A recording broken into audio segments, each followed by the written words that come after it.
Ağrı Doğu Beyazıt Metoğlu Pazas'tan uygun satılık elbiseler. İletişim olarak 0541 562 23 91.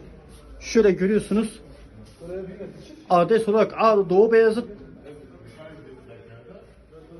belediyenin tam karşısında Metoğlu Pazası'nın içindedir. Eğer almak isteyen direkt iletişim numarası olarak arayabilirsiniz. Bunlar uygun fiyata satılıyor. Şöyle görüyorsunuz. Bu da parfümdür. Şimdi dışarı göstereceğim. Biliyorsunuz adres olarak bu çarşıdır. Şöyle gördüğünüz gibi burası belediye tarafından. Şurası belediye. Adres olarak böyle geliyorsunuz. Direkt dükkan tam köşe başıdır. Şöyle görüyorsunuz. Dükkan burası.